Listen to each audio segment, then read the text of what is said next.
Friends, welcome to Vikrant commerce academy. हम लोग bills of exchange देख रहे हैं। उसमें अभी नया केस है हमारा रिन्यूअल ऑफ द बिल। ये है पार्ट 1, जिसमें हम लोग इन द बुक्स ऑफ एक्स करने वाले हैं। ड्रॉअर के पॉइंट ऑफ व्यू से बात करेंगे। चलिए क्वेश्चन रीड करते हैं। On 1 March 2020 X sold goods to Y on credit. Right, X ने वाई को गुड्स बेचा क्रेडिट पे worth ₹40,000 for 2 months। X draws a bill on Y and Y accepted that bill and return it to X. Before the due date of the bill, Y approaches X with a request to accept the 10,000 and draw a fresh bill for the balance amount for 3 months, including 10% interest, 10% per annum interest. X agrees and draws a fresh bill which was duly accepted by Y. Right? Actually ये duly accepted by Y हमने लिखा तो है, मतलब उसने bill को agree करके दे दिया, बट आगे क्या हुआ उस बिल का, फ्रेश बिल का, वो फ्रेश बिल एक ऑनर हो गया, वाई ने पैसा दे दिया, और दूसरा Y became insolvent, Y bankrupt हो गया, इंसॉल्वेंट हो गया, उसकी लायबिलिटी ज़्यादा हो गई उसके एसेट्स से और उसके पास कुछ पैसे नहीं बचे and bill was dishonour. Right, तो देखिए सबसे पहले हम लोग करेंगे एक्स। एक बार फिर से मैं आपको बेसिक समरी बोलता हूँ सम का।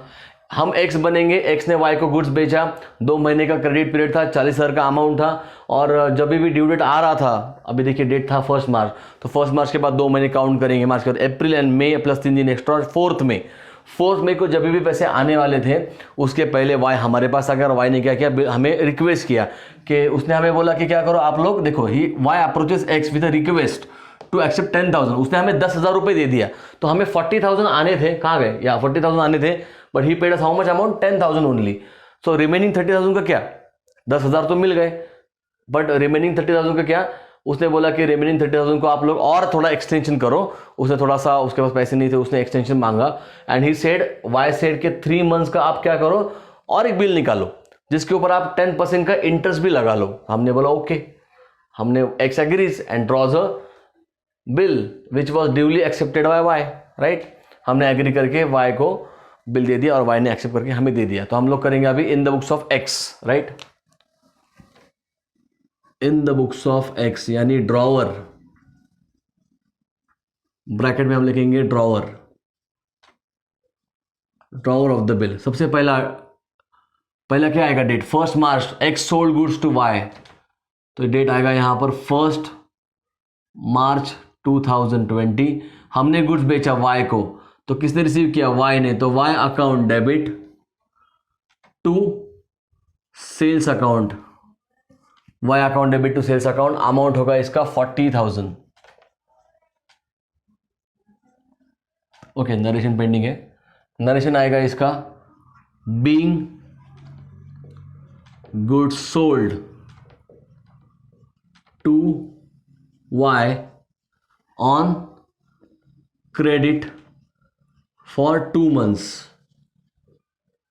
For 2 months। ये क्वेश्चन हो गया, ये पहले का आंसर हो गया कंप्लीट। राइट, ओके, उसके बाद था, रीड करेंगे हम लोग, एक्स ड्रॉज अ बिल, हमने बिल निकाला वाई के ऊपर, Y accepted that bill and return it to X. Okay, तो क्या किया, सेम डे पे 1 मार्च, यहां पे लिखता हूं मैं डेट 1 मार्च 2020, सेम डेट। इस डेट को हुआ कि हमने बिल ड्रॉ किया वाई के ऊपर और वाई ने हमें एक्सेप्ट करके बिल दे दिया, तो एक्स के पॉइंट ऑफ व्यू से क्या हुआ, बिल मिला, तो what comes in, bill comes इन।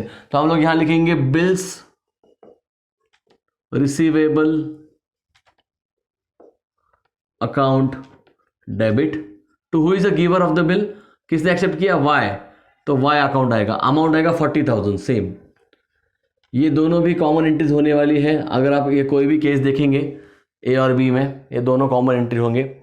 हम दोनों भी केस करेंगे। इस पार्ट में मैं आपको इन द बुक्स ऑफ एक्स पढ़ा रहा हूँ, अगला पार्ट जब आएगा तो उसमें हम लोग करेंगे in the books of Y, drawee of the bill का करेंगे। अभी हम लोग एक्स कर रहे हैं। राइट, तो bill receivable account debit 40,000 to Y 40,000। Narration इसका होगा, being acceptance received, being acceptance received from Y, कितने महीने के लिए था वो, फॉर, यहां पे लिखा हुआ है फॉर 2 months।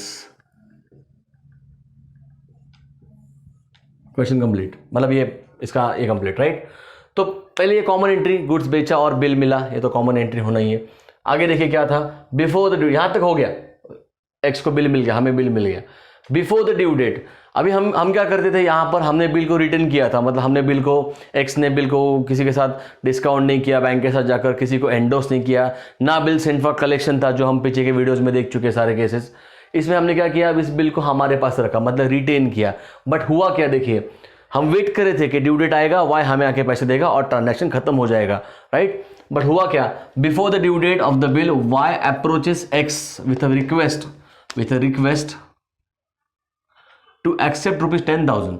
वो हमारे पास आ गया, उसने बोला कि ये जो बिल है ना, इस बिल का मैं पेमेंट आपको नहीं कर पा रहा हूं। तो सबसे इंपॉर्टेंट चीज़ है यहाँ पर, एक कभी चीज़ भूलना नहीं, ये जो बिल था, ये जो ट्रांजैक्शन था, इसको क्या करना पड़ेगा, सबसे इंपॉर्टेंट वर्ड है यहाँ पर, कैंसिल करना पड़ेगा, क्योंकि इस बिल का इफेक्ट खत्म हो जाएगा, राइट। वो 40,000 आपको नहीं दे रहा है, वो कुछ आपके पास आके रिक्वेस्ट लेके आ रहा है, जो आप अभी 10,000 लो, बाद में मैं 30 का और एक बनाया बिल निकालूंगा। तो इस बिल का क्या इंपॉर्टेंस रहेगा, कुछ भी नहीं, इस बिल को उल्टा करना पड़ेगा। तो इसको क्या करना पड़ेगा, रिवर्स करके खत्म करो। मतलब आपने बिल रिसीवेबल को डेबिट दिया था, वाई को क्रेडिट दिया था, उल्टा करो entry, Y will become your creditor and bill receivable will be credited, ताकि बिल कैंसिल हो जाएगा क्रेडिट देने के बाद। देखिए मैं एंट्री लिखता हूं, डेट क्या आएगा, यहां पे कोई डेट नहीं दिया हुआ है, तो क्या करो, अज्यूम करो कि वो ड्यू डेट ले लो, सिंपल सी बात। बिफोर द ड्यू डेट बोला है, बिंदास ले लो ड्यू डेट। 1 मार्च के बाद 2 महीने काउंट करिए, मार्च के बाद आता है अप्रैल और उसके बाद आता है 1 मई और 3 दिन एक्स्ट्रा, मतलब 4 मई। तो हम डेट लिखेंगे यहां पर 4 मई 2020, राइट। हम लोग एंट्री पास करेंगे यहां पर, ये एंट्री को अपोजिट करेंगे, Y account debit 40,000 to bills receivable account.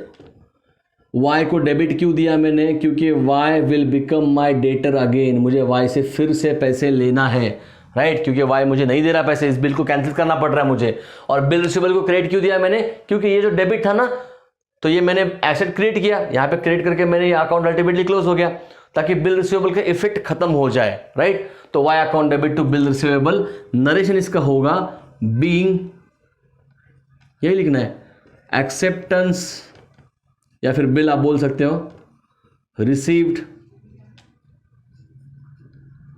Being acceptance received from what, क्या नाम था उसका, Y, right, from Y comma cancelled. आप डिसऑनर नहीं बोलेंगे, वो आपको रिक्वेस्ट करा था, कैंसल्ड ड्यू टू रिन्यूअल, ऐसा लिख दीजिए। या फिर सिंपल वर्ड्स में आप लिखेंगे being acceptance receive from Y comma renewed, चलेगा, ठीक है। क्या फिर कैंसल्ड फॉर रिन्यूअल चलेगा, ड्यू टू रिन्यूअल, सब कुछ चल जाएगा, पर रिन्यूअल वर्ड आना चाहिए। बिल को रिन्यू किया जा रहा है, Y account debit to bill receivable account 40,000, bill को रिन्यू किया जा रहा है, मतलब बिल को वो चेंज करके मांग रहा है, राइट। बट उसके पहले हमने क्या बोला कि देख भाई, सारा एक्स ने वाई को क्या बोला कि सारा बिल हम रिन्यू नहीं करेंगे, 40,000 में से क्या करना पड़ेगा तुझे, 10,000 तो देने पड़ेंगे। तो उसने एग्री कर लिया। Y approaches X with a request to accept ₹10,000 and draw fresh bill for the balance amount for 3 months including interest. Okay, सबसे पहले आप कंबाइन एंट्री कर सकते हो, आप अलग अलग एंट्री कर सकते हो। मैं कंबाइन एंट्री करूंगा, मतलब मैं 10,000 रुपीज़ और बिल का एक्सेप्टेंस एक साथ दिखाऊंगा, ठीक है। मैं आपको एक्सप्लेन कर दूंगा उस टाइम पे। बट सबसे इंपॉर्टेंट यहाँ पे चीज़ एक है कि यहाँ पर इंटरेस्ट की बात की गई है, 10% पर एनम इंटरेस्ट, ये बोला है कि नहीं। देखिए कैलकुलेशन देखते हैं, 40,000 में से ऑब्वियसली 10 तो आपको मिल रहा है अभी के अभी, तो कितना बचेगा, 30,000 बचेगा। 30,000 को वो और एक्सटेंशन मांग रहा है, हम ऑलरेडी 2 महीने से वेट कर रहे हैं। हम उसको बोलेंगे देख भाई, अगर तू 30,000 का और हमें एक्सटेंशन मांग रहा है तो यू हैव टू पे 10% पर एनम के हिसाब से इंटरेस्ट। और ऑब्वियसली कितने महीने के लिए एक्सटेंशन है, 3 महीने का, तो 3 महीने का तो क्या करेगा, इंटरेस्ट देगा हमें, राइट। सो 30,000 पे मल्टीप्लाइड बाय 10/100, बिकॉज 10% था तो मैंने 10/100 किया, एंड मल्टीप्लाइड बाय 3/12। वाई 3/12? क्योंकि 3 महीने का क्रेडिट पीरियड और दे दिया हमने उसको, 3 महीने का नया बिल हमने एक्सेप्ट करने का एग्री किया है, बट वो फ्री में नहीं होगा, उसके साथ इंटरेस्ट भी इंक्लूड होने वाला है, राइट। 40,000 पे मत लगाना इंटरेस्ट, रीजन है कि 10,000 वो इमीडिएटली पे कर रहे हैं, रिमेनिंग अमाउंट जो होगा 30,000 हम इस पे लगाएंगे। तो 30,000 के ऊपर 10% होता है 3,000, राइट, और मल्टीप्लाइड बाय 3/12 करेंगे तो this is 1/4 ultimately. 3 1 3 for the 12, तो यहाँ से ये करेंगे तो ये आएगा answer 750 rupees, right? Yes, 750 answer है। तो 750 रुपीज़ का इंटरेस्ट हम उसको क्या करेंगे, एक्स वाई को चार्ज करेगा। चार्ज करेगा का मतलब क्या, एक्स के पॉइंट ऑफ व्यू से ये इनकम होगा, इंटरेस्ट रिसीवेबल होगा, तो इनकम्स को हमेशा क्रेडिट देते हैं क्योंकि वो नॉमिनल अकाउंट है, राइट? तो डेबिट किसको देंगे, who will become our debtor, क्या नाम था उसका, Y will become our debtor. Entry क्या होगी, अच्छा डेट क्या होगी बाय द वे, 4 में ही होगा 2020, इसी दिन को कर लेंगे। मैं आपको रिपीट कर रहा हूँ, कैश का मैंने पेंडिंग रखा हुआ है, मैं अगले इसमें कर रहा हूँ। इंपॉर्टेंट है चीज यहाँ पे, सीक्वेंस समझना है। नया बिल लेने से पहले आप यहाँ पे पहले कैश रिसीव करके इंटरेस्ट दिखाकर फिर नया बिल ले सकते हो। रिपीट करता हूँ मैं, पहले 10,000 रिसीव करके फिर आपने इंटरेस्ट दिखाया, फिर उसके बाद आपने नया बिल लिया, चलेगा। अदरवाइज मैं कंबाइन कर रहा हूँ, थोड़ा सा इजी जाए इसलिए मैं पहले इंटरेस्ट दिखा रहा हूँ, उसके बाद दोनों कैश एंड बिल को कंबाइन दिखा रहा हूँ। सबसे इंपॉर्टेंट चीज, नया बिल आने से पहले आपको इंटरेस्ट को दिखाना पड़ेगा क्योंकि इंटरेस्ट उसमें इंक्लूडिंग है नए बिल में। आप पहले बिल रिसीव करके बाद में इंटरेस्ट नहीं लगा सकते हो, आपको पहले इंटरेस्ट को चार्ज करना पड़ेगा उससे, आपका इंटरेस्ट पहले इनकम रिसीवेबल दिखाना पड़ेगा, राइट? तो हम लोग एंट्री पास करेंगे, वाई अकाउंट डेबिट टू, क्या नाम था उसका, इंटरेस्ट रिसीवेबल लिख दीजिए, इंटरेस्ट रिसीवेबल या फिर इंटरेस्ट आउटस्टैंडिंग, इंटरेस्ट एक्रूड, सबका मतलब एक ही है। अमाउंट होगा यहाँ पर 750, रेफरेंस दे दीजिए आप एग्जाम में, वर्किंग नोट नंबर 1 करके इसको वर्किंग नोट नंबर 1 बना देंगे, कैलकुलेशन ऑफ इंटरेस्ट वगैरह ऐसे लिख देंगे उसको, राइट? नरेशन क्या होगा, being interest receivable from Y comma for renewal of the bill, और डिटेल में चाहिए तो हम लिखेंगे कॉमा करके, at 10% per annum for 3 months, right? ये एंट्री मैं बोर्ड पे रखूंगा, मैं फिर से रिपीट कर रहा हूं, Y account debit to interest receivable account, Y will become my debtor for 750 rupees, 750 रुपये 750 रुपीज मुझे उससे और रिकवर करना है, एंड इंटरेस्ट रिसीवेबल मेरा इनकम बनेगा, तो मैंने इसको दे दिया क्रेडिट, राइट? अब सबसे इंपॉर्टेंट चीज, अभी और भी कुछ एंट्री है, एक एंट्री आएगा अभी और उसके बाद ये केसेस भी आएंगे, तो मैं 1, 2 एंड 3 एंट्री इरेज कर रहा हूँ, ये एंट्री मैं रख रहा हूँ बोर्ड पे, राइट? तो ये एंट्री नंबर 1, 2, 3, ये इसको मैं 4 नंबर देता हूँ, ठीक है? इसको मैं 4 नंबर दे देता हूँ, 5th 6th एंट्री में बोर्ड पे करता हूँ, ओके? अब देखते हैं 5th एंट्री। 5th एंट्री में क्या होगा, देखिए अभी तो ये इंटरेस्ट रिसीवेबल था, अब क्या था, वो 10,000 रुपीज़ हमें मिल गए और प्लस वो नया बिल का भी ये है, और यहाँ पे 750 रुपीज़ का हमें इंटरेस्ट भी चार्ज करना है, राइट? तो हम लोग क्या करेंगे, ये नोट मैंने बनाया था, 30,000 पे 10%, 3/12 करके 10,000, 30,000 पे 10% कितना आएगा, 3,000, उस पर 3/12 करेंगे, आंसर आएगा 750 रुपीज़ का हमें इंटरेस्ट उसे चार्ज करना है, और प्लस मैं कंबाइन कर रहा हूँ एंट्री, तो कैश अकाउंट भी मैं वहाँ पे ले रहा हूँ। डेट क्या होगा इसका, डेट होगा वही 4th मई का, 4th मई 2020। हम लोग एंट्री पास करेंगे, कैश अकाउंट डेबिट, अमाउंट होगा 10,000, सही है? Cash account debit 10,000, bills receivable account क्योंकि उसने एक्सेप्ट करके आपको दे दिया, रिमेनिंग अमाउंट 30,000 रुपये, और ये इंटरेस्ट इंक्लूड करके कितना होगा, 30,750 rupees. To who is a giver, Y is a giver, कितना अमाउंट आएगा यहाँ पर, टोटल 40,750। नरेशन, बीइंग कैश बोल सकते हैं आप, बीइंग कैश रिसीव, आप कैसे भी लिख सकते हो, कोई प्रॉब्लम नहीं नरेशन को, being cash received from Y and new acceptance received, and new acceptance received along with interest at the rate 10% per annum, कितने महीने के लिए, for 3 months। नया जो बिल था वो 3 महीने के लिए था, bracket complete, entry complete, right? मैं रिपीट करता हूँ, कैश अकाउंट डेबिट को दिया कैश को, क्योंकि मुझे कैश आया 10,000 का। बिल रिसीवेबल को डेबिट क्यों दिया, क्योंकि ऑब्वियसली मुझे बिल मिला हुआ है रिमेनिंग अमाउंट का 30,000 का, और 750 रुपीज़ मैंने उसमें इंटरेस्ट के ऐड कर दिए। टू वाई अकाउंट 40,750, क्योंकि वाई ने अल्टीमेटली बिल भी दिया हुआ है और कैश भी दिया हुआ है, राइट। अभी उसके बाद क्या होगा, हो गया, यहाँ तक सम खत्म हो गया। केस ए में देखिए क्या होगा, new bill honoured, right. New bill हमने क्या किया, ऑनर्ड किया। चलो लिखेंगे केस ए, डेट क्या होगा, डेट काउंट करना पड़ेगा हमें। 4 मई के बाद 3 महीने, मई के बाद है जून, जुलाई एंड अगस्त, 4 अगस्त और 3 दिन extra, that is 7th of अगस्त। तो यहाँ लिखेंगे हम लोग 7th of अगस्त 2020। हम लोग एंट्री पास करेंगे। नॉर्मली हमें पहला तो पैसा मिल चुका था, अभी 30,750 मिल गया, तो cash account debit 30,750 to bills receivable account, amount 30,750। इसका नरेशन होगा being new acceptance, being new acceptance received from, क्या नाम था उसका, वाई कॉमा ऑनर्ड, बस और कोई ज़रूरत नहीं लिखने की। Being new acceptance receive from Y comma honoured, case A हो गया। अब देखते हैं केस बी, इसमें है Y became insolvent and bill dishonoured, right. Y insolvent हो गया, मतलब बैंकरप्ट हो गया, कंगाल हो गया, और बिल हो गया डिसऑनर। सबसे पहले हमें क्या करना पड़ेगा, उसको बिल को कैंसिल करना पड़ेगा एंड देन वो एंट्री पास करना पड़ेगा, राइट। ओके, तो देखते हैं केस बी। केस बी में डेट वही रहेगा 7th of August 2020।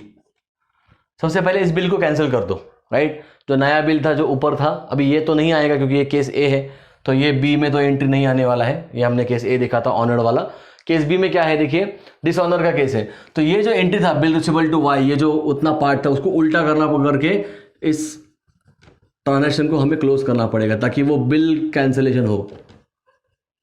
Y account debit to bills receivable account, amount होगा 30,750, राइट। नरेशन होगा बीइंग न्यू एक्सेप्टेंस या फिर न्यू बिल रिसीव्ड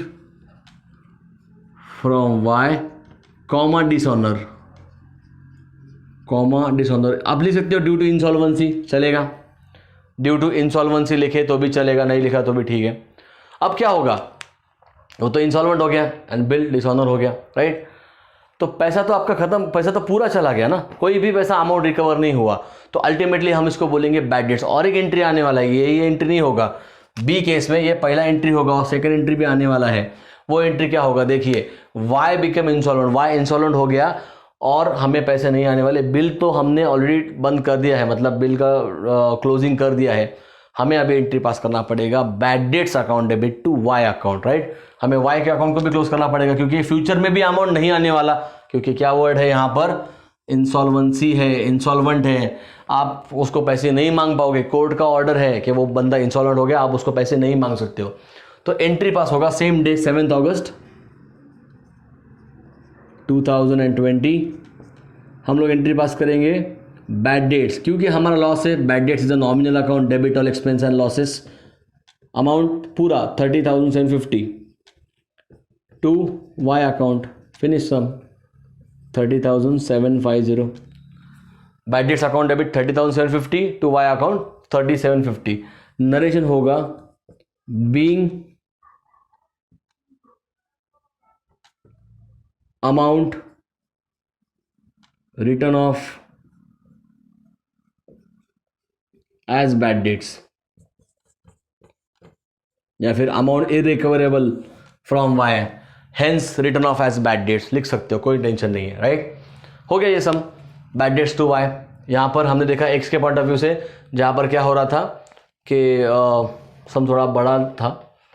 हमने दोनों केस देखे जिसमें पहले में ऑनर कर रहा है, दूसरे में वो बिल डिसऑनर कर रहा है, राइट, और बैड डेट्स हो रहा है। हाँ, एक बोलना था आपको कि अगर मान लीजिए यहाँ पे कैश होता था, सपोज फॉर एग्जांपल है, यहाँ पे अगर मान लो कि थोड़ा पैसा कैश मिलता, थोड़ा बैड डेट्स होता था, फॉर एग्जांपल 50-50 एग्जांपल दे रहा हूँ, तो 50% को कैश अकाउंट कर दो, बैड डेट्स को 50% कर दो एंड वाई को पूरा अमाउंट कर दो, राइट। यहाँ पे मैंने पूरा बैड डेट्स लिया हुआ है। अगर कैश रिसीव है, बहुत सारे सम से मैंने देखा है होता है 40% अमाउंट, 40 पैसे इन रूपी। 40 पैसे इन रूपी इज वेरी सिंपल। 1 रुपये में कितने पैसे होते हैं? 100 पैसे होते हैं, राइट। 1 रुपये में अगर 100 पैसे होते हैं तो इसका मतलब ये हुआ कि वो परसेंटेज की बात कर रहा है कि 40 पैसे रिकवर हुए 100 पैसे में से, मतलब 40% रिकवर हुआ। तो आपको अगर ऐसा नाम आए ना, पैसे रिकवर, ऐसा रिकवर, तो डायरेक्ट परसेंटेज कैलकुलेट करने का। 30,750 पे उतना परसेंटेज कैलकुलेट करो, उतना पैसा recover, cash account debit, remaining bad debts to Y, finish. ठीक है, तो ये सब कंप्लीट है। मिलते हैं पार्ट 2 में, जिसमें होगा in the books of Y. ठीक है, तब तक के लिए थैंक यू वेरी मच।